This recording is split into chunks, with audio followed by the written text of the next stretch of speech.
Yeah, I mean, AI, like I said earlier, is more of a philosophical concept, ontological. Like, how do we understand the world? So I flip the coin. If the coin goes this way, I kill the kid. If it goes that way, I kill the passenger. Who takes responsibility for that? It's a very strange ethical dilemma. It's not going to be a threat. People are a threat. People are going to be a threat for sure. So we have to regulate people, not machine.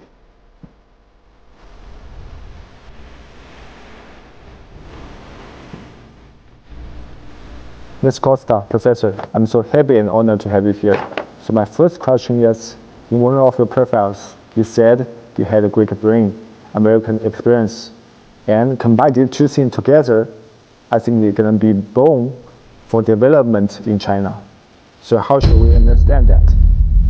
See, the Western world is mainly revolving around the American kind of, or the European kind of mentality. So I was born in America. And of course, America is the top country, the number one, always say. And Greece is not that important, but in the old times, it was the most important country because it was the beginning of all the civilization. So I was, grew up, my parents are Greek, but I was born in America, so I had a dual citizenship legally. And then, so I was always interested in the difference between the West, as in America and Europe, and Greece. And there's many, many interesting things that are going on. So at some point I came to China, and then I realized that there's a bigger picture. And I think that when I say the Greek brain, it's more like the mind. It's the ideas that come from the Greek. And then you have the American experience, which is more like a visceral experience, like everything is so interesting, things are happening. It's all about money, experiences, movies, blah, blah, blah. And then you come to China, and China is more about ethics. I think China is about the ethical side of things. It's about showing you a point of view about how life should be. So I was always saying to people that, you know, China is where you see WeChat, but not iPhone. It's not about iPhone, it's about we chat all together. So this idea that we have to do things together. Also, it's about the idea that China always respects the others, which is something very different from American and Western culture. So for example, I was always hearing people saying that China is number two in economy and everything. And I'm like, why not number one? And they told me, no, we don't want to be number one. I said, why? Because if you're number one, everybody hates you and there's nowhere to go. But if you're number two, nobody knows it and you always have somewhere to go. And I thought that was very interesting because it means that you don't want to be arrogant. You don't want to be trying to pretend to be something you're not. You want to be who you are.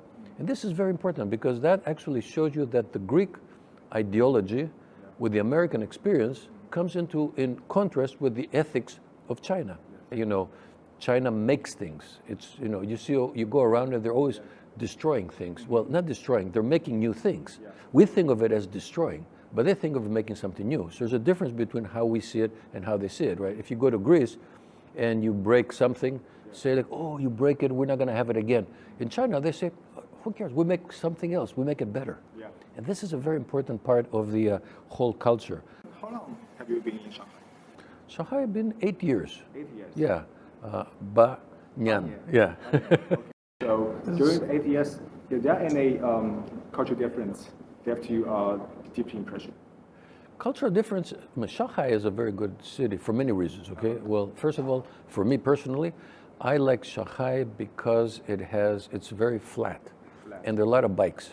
And I like biking, so it makes me always, you know, I take my bike, you know, like a yellow bike, you know, Meituan or the, you know, Hello bike, and I have my earphones, so I hear my lectures, I hear music, and I bike, and I bike, and I bike, and I bike, until I found a place that I'm so tired, I stop, I take the subway, I come back. It's a very, very unusual, right? If I'm in Tokyo, for example, it's flat, yeah, but I have to have my own bike.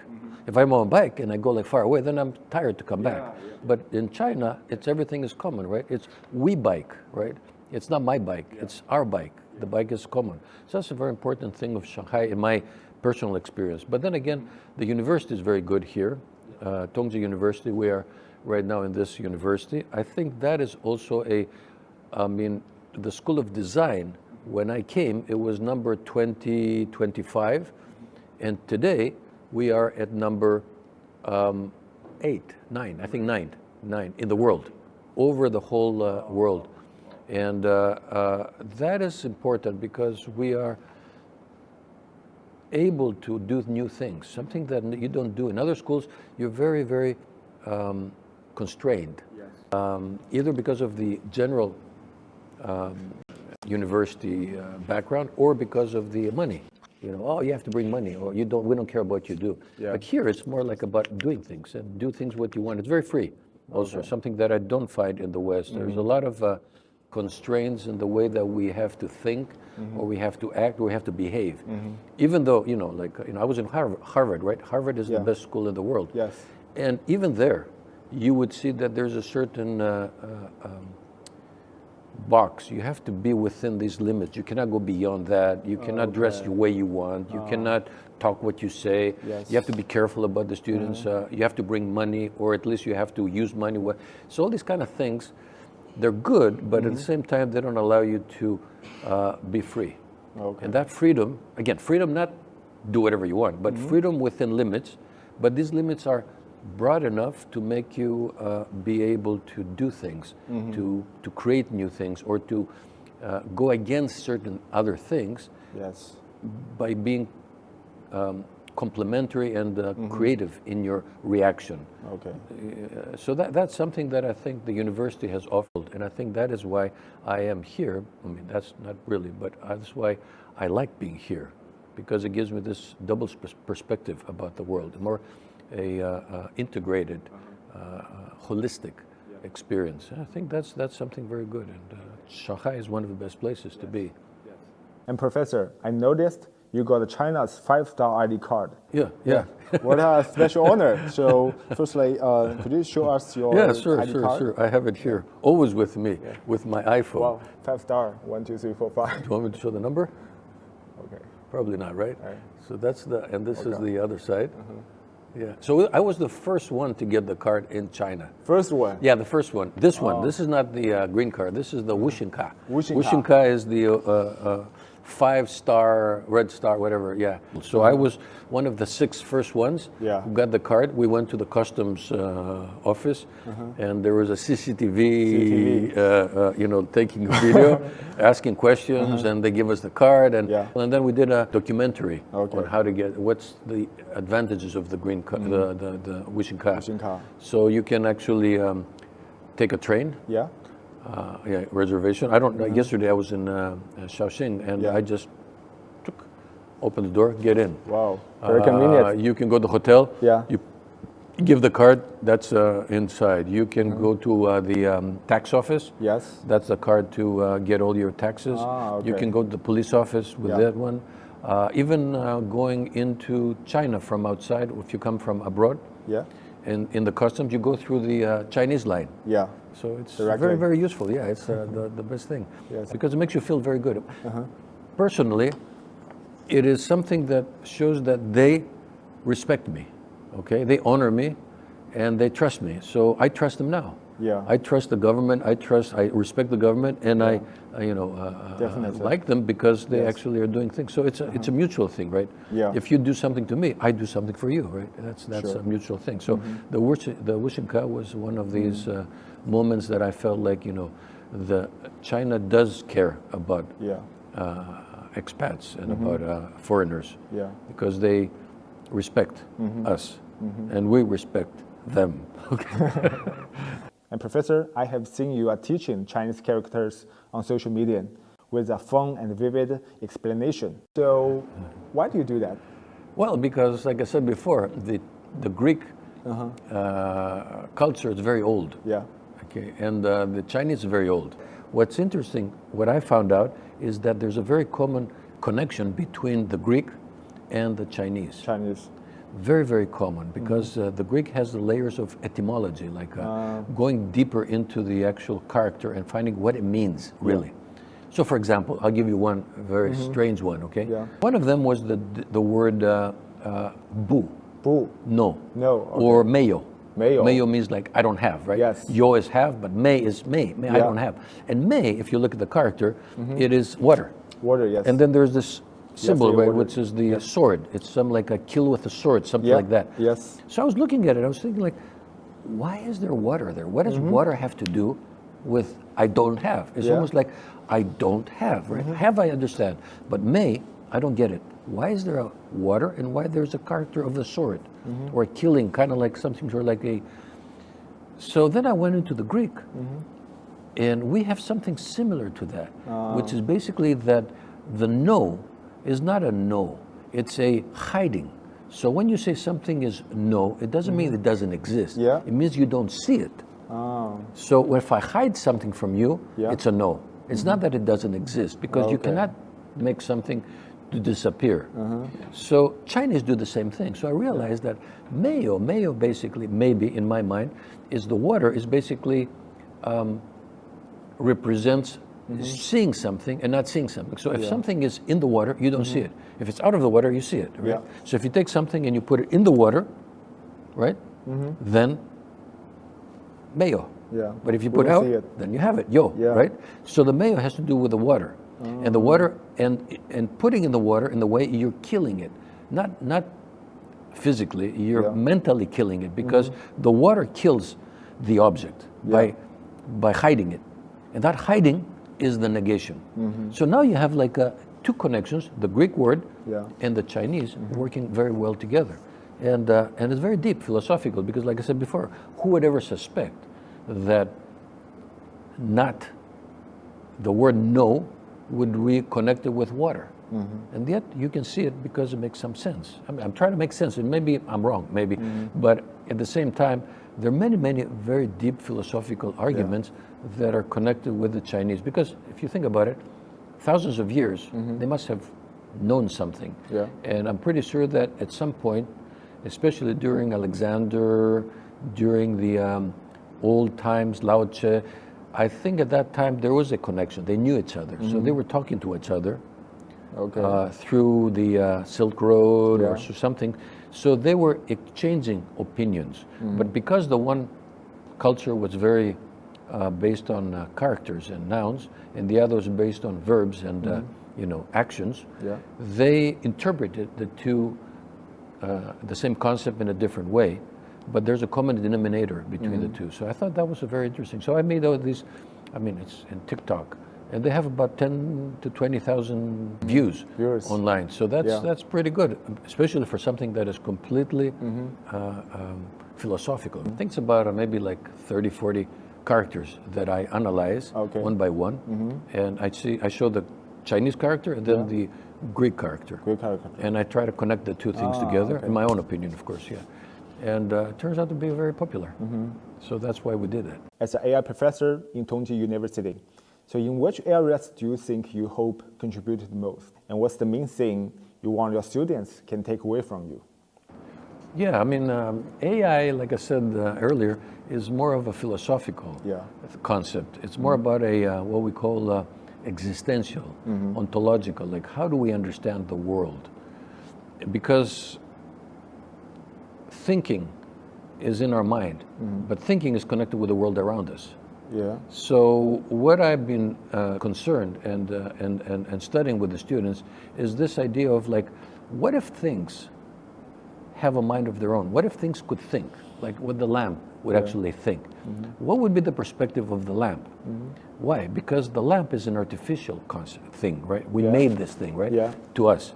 And normally we see the world like, this thing is serving me because it's for light on me, right?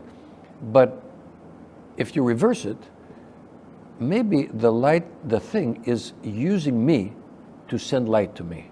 So we reverse the whole argument and we try to say, okay, what if I'm not talking to the camera? The camera is looking at me. Okay? You're not looking, I'm not looking at you. You're looking at me, right? Because we're humans, we can say that, right? I'm thinking about how you think, right? But when we talk about objects, we don't think about it that way. But if we talk about AI is artificial intelligence, okay? It's human, right?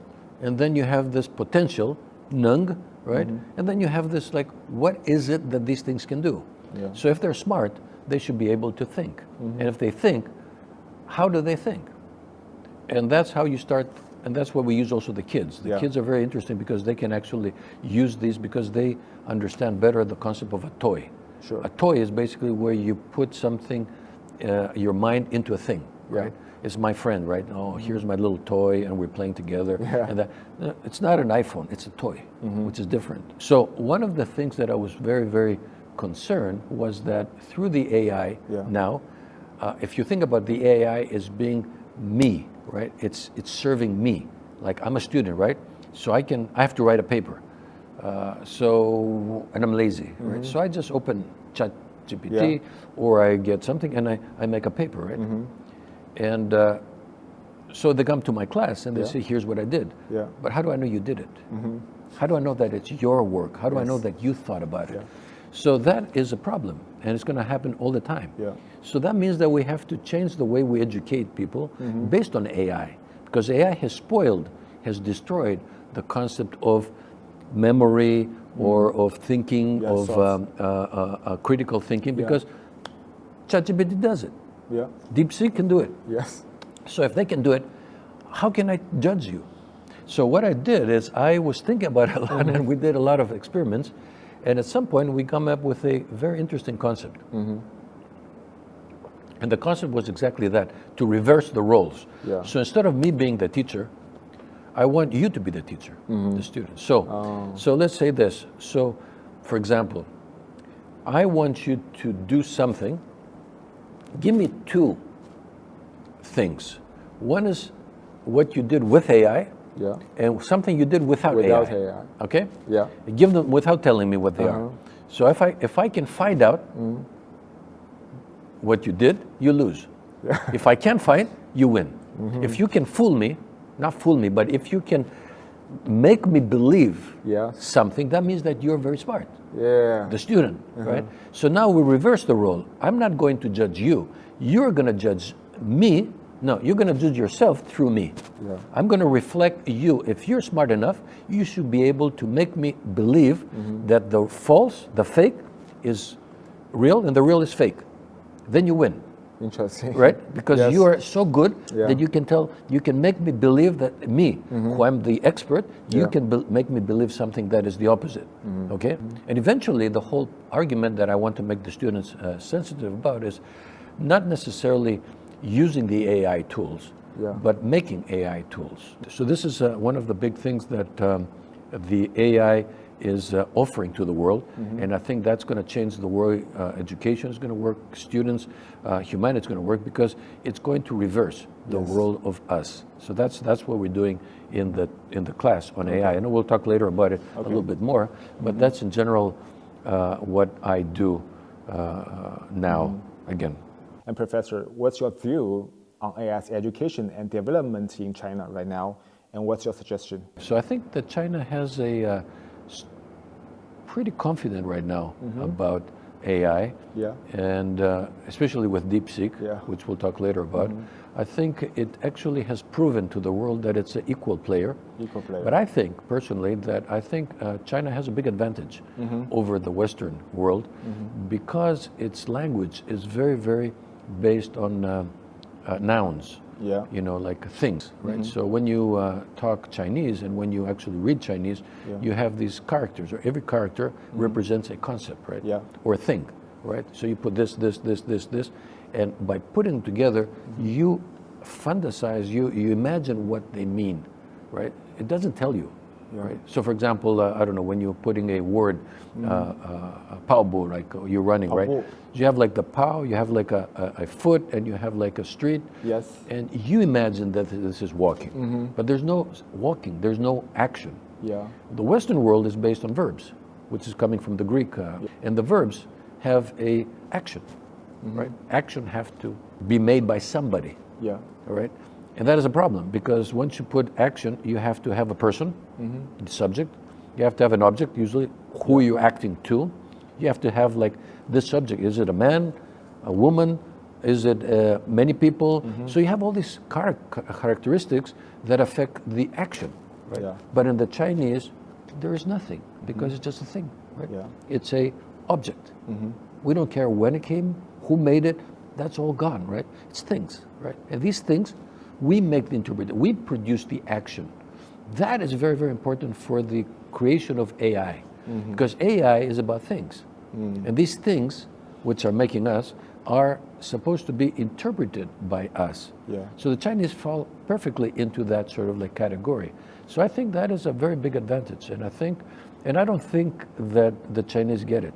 I think it's something they get it, but I don't think they understand that there's a big, big advantage. So if they use, for example, a language model, for example, right? Okay. In the English language, you would use basically words that you put in a sequence, right? Yeah. LLMs, what they do, and then you try to put, guess the next one. But there's verbs and nouns in Yes. English, right? But in Chinese, you don't have verbs. No.